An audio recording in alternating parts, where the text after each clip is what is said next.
सियासत नहीं, मेरा ईमान है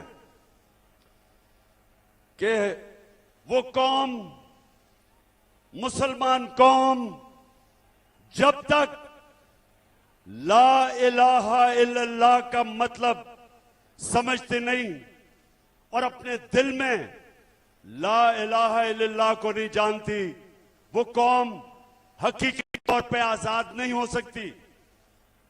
जब तक वो जो अल्लाह से दावा करती है कि अल्लाह तेरे सिवा हम किसी के सामने नहीं झुकेंगे, ये दावा होता है आजादी का।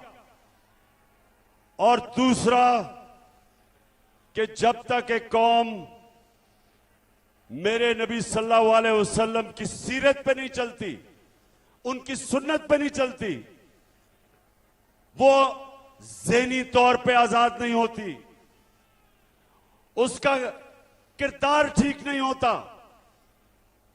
जब तक वो सीरत नबी पे नहीं चलती, मेरे नबी की सुन्नत पे नहीं चलती, अंदरूनी तौर पे वो कौम आजाद नहीं होती। तो ये मेरा ईमान है कि हमने पाकिस्तानियों अपने आप को ला इलाहा इल्लल्लाह से आजाद करना है। किसी सुपर पावर की गुलामी नहीं करनी, किसी के खौफ से उनकी जंग में शिरकत नहीं करनी। जो पख्तूनख्वा ने सबसे ज्यादा कुर्बानी दी कि हमारा हुक्मरान खौफजदा होके हमें उसने अमरीकनों की जंग में शिरकत करवा के 80,000 पाकिस्तानियों की कुर्बानी दी, जिधर पख्तूनख्वा ने सबसे ज्यादा कुर्बानी दी।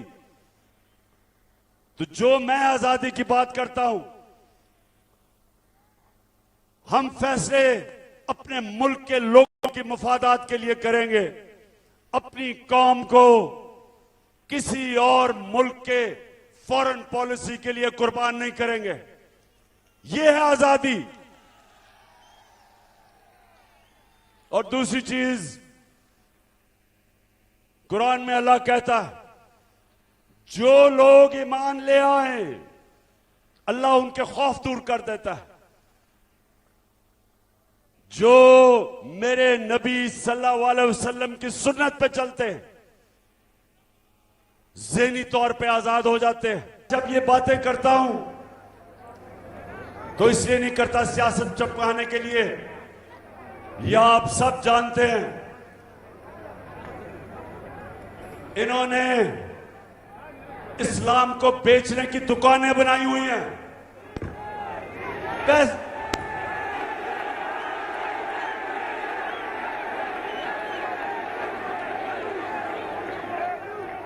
फजलुर रहमान को पैसा दो, कोई भी फतवा डलवा लो।